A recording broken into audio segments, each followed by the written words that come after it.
Welcome to the Law of One, conscious channeling of LL Research. I am Hatan, and I greet you, my brothers and sisters, in the love and the light of the infinite Creator. Tonight, we desire to share with you a tale of two cities, so to speak.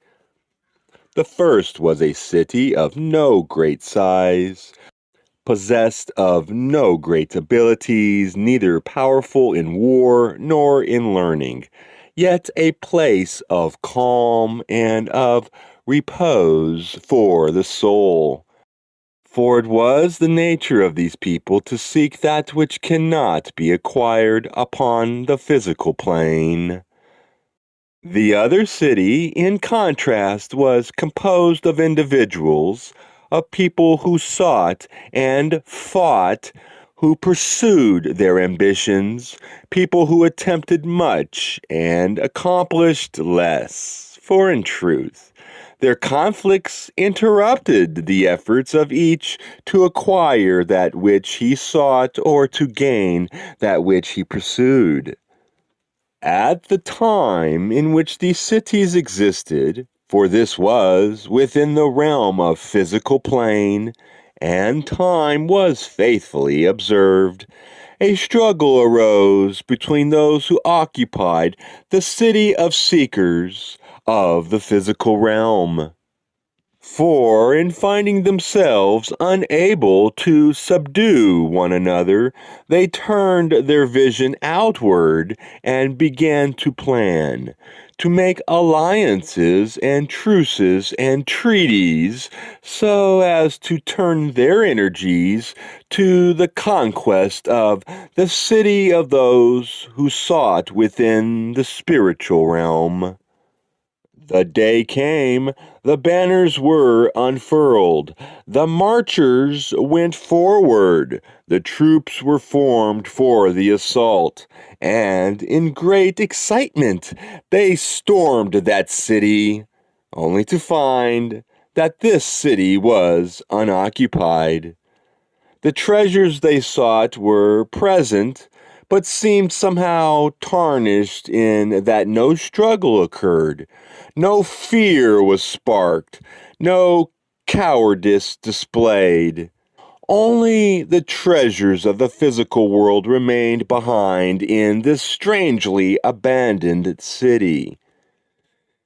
In their dismay, they scouted throughout the area, attempting to find any of the former occupants of the city that they might question them or perhaps abuse them in some manner so as to make this conquest somehow more appropriate or enjoyable. Yet they found no one. Finally, they began to argue among themselves. The arguing became more bitter, more angry, and the anger sparked the violence which had been delayed too long. And so they fought, and for the most part slew one another with pleasure, with satisfaction, and those who remained after the battle loaded what treasure they could remove from their fallen enemies, their former allies, and return to their homes. And my sisters and brothers, each in the story was able to achieve that which he had sought. For those who followed this path of taking and of violence managed to attain the violence which they had sought and to take, each from another in satisfaction. Those of the abandoned city also found fulfillment, for they were able, as was their wont, to peacefully offer what gifts, what possessions they possessed to their brothers of the more violent city by simply leaving behind that which they themselves no longer could value, but knew would be of value to the invaders. And each, my friends, followed their path successfully. The difference, then, would lie simply in the direction of their paths.